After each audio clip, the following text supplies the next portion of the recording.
weather watchers. This is Chief Meteorologist Connor Keeley here, back with another update on this week's severe weather event. So let's go ahead and start off by looking at today's first. So as you guys can see here, we do have a slight risk over Ohio there. It did include Indiana earlier today, but the threat is now moved out of Indiana. So if anybody's watching Indiana, you guys are now in the all clear, and our threat is now in Ohio. So as you guys can see, we have a slight risk for wind. A couple locations that would be included and that is Columbus, Ohio, Cincinnati, Ohio, Dayton, Ohio, Canton, Ohio, and Springfield, Ohio. And you guys have a slight risk also for wind, and there's currently no hail threat, so that is on the good side for you guys. But let's go ahead and take a look at what this video is really about. So as you guys know and stuff, we had that severe weather outbreak across Oklahoma and western Texas Panhandle and southwestern Kansas yesterday. As you guys can see here, that was a very significant storm event. As you guys can see, we've had 6 tornado reports so far today, 14 wind and 10 hail. And as of right now,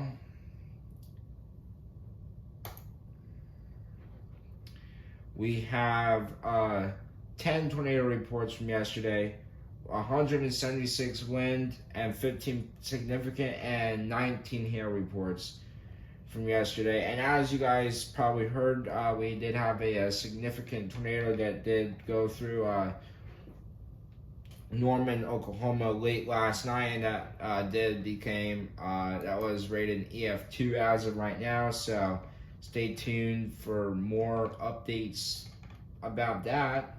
Well, let's go ahead and take a look at Thursday now, because Thursday is a big deal for severe weather. So as you guys can see here, day 4, big enhanced risk as of right now and stuff. A lot of people are saying and thinking that the chances are great for us to get a day 3 moderate risk issued tomorrow somewhere across this brown orange hatched area. And that there's a very good chance that could possibly follow with a moderate, with a high risk later on. So let's go ahead and see what they have to say. So, severe weather outbreak possible on day 4, Thursday. This is what they have for us so far. Okay, so as you guys can see here, a regional outbreak of severe weather appears increasingly likely Thursday afternoon and Thursday night, including the potential for large hail, damaging winds, and tornadoes, some of which may be strong. Available guidance is in ample general agreement with the east-northeastward ejection of an upper trough from the southern Rockies early Thursday to the Ozarks, the Arctic by late Thursday night, owing to a stalling decaying front early this week. Respectable low-level moisture will exist across much of the deep south in advance of this approaching upper-level low system. Its related intense steep layer wind field. Current thinking that this severe potential should steadily increase across central eastern Texas and possibly southeast Oklahoma during the day. This risk should only increase further, organizing to Thursday evening across the Arklatex, Arklamis, and Lower Mississippi Valley, and eventually the Tennessee Valley late Thursday night. So there you guys have it.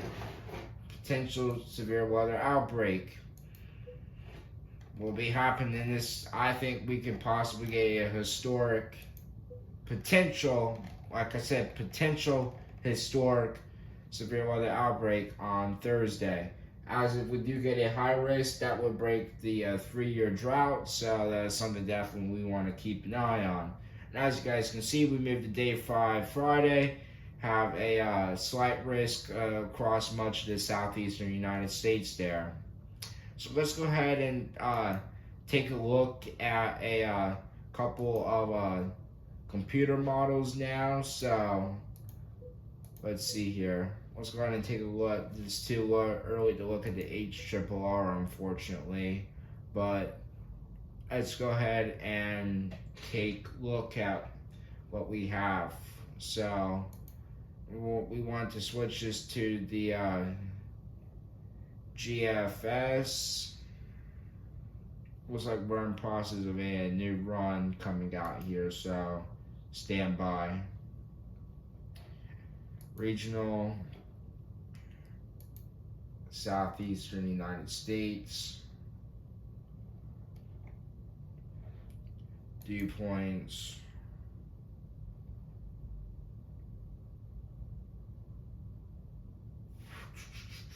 So as you guys can see here, it's very moist in the southeast right now. So in about 36 hours from now, which includes about a day and a half, Wednesday, and so as you guys can see, we can start to get this moist air to move northward into the United States off of the Gulf of Mexico.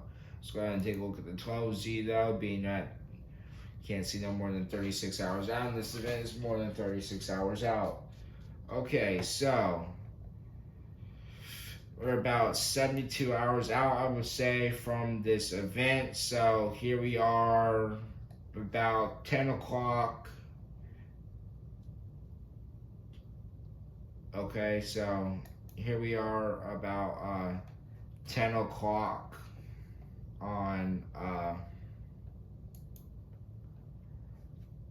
so let's go through this. So as you guys can see, 1 o'clock Thursday afternoon, as you guys can see, very moist air, and some dew points are well into the upper 60s by now.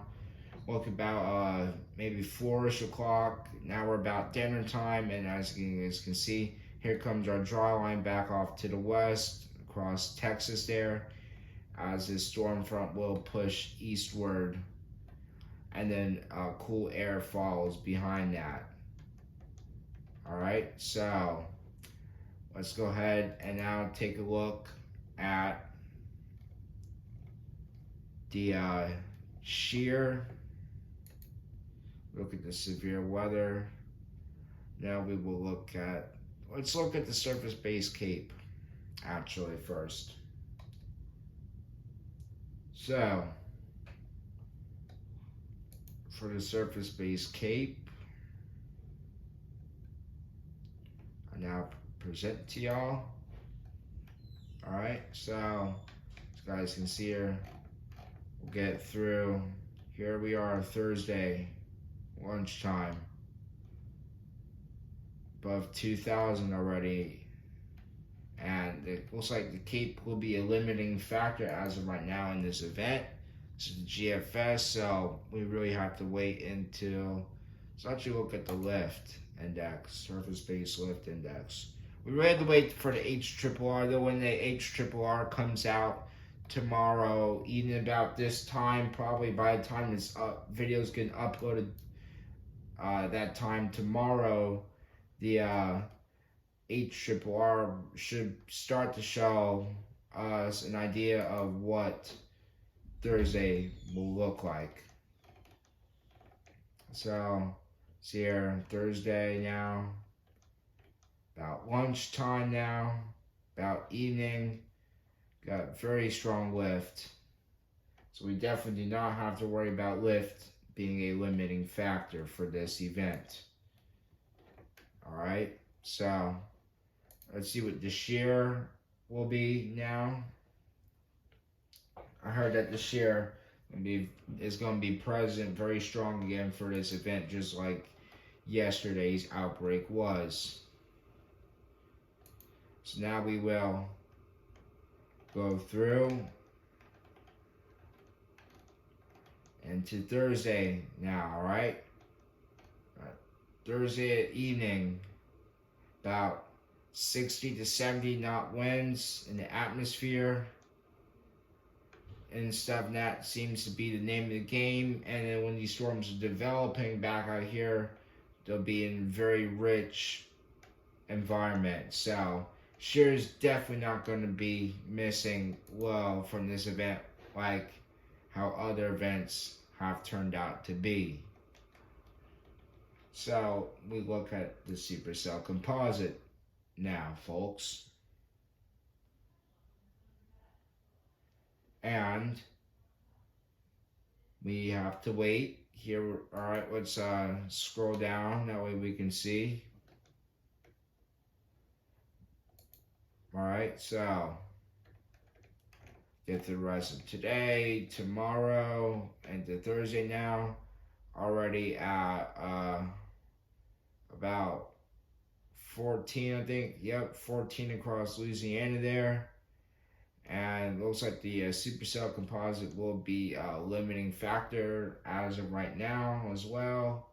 But we have to wait and see, like I said, for the HRRR to come out, because the HRRR will print a lot better picture for this event. So I would like to thank everybody for watching today's video about Thursday's potential historic severe weather outbreak. Everybody stay tuned for more info and updates as the time gets closer. And please don't forget to like, subscribe, and share. Thank you.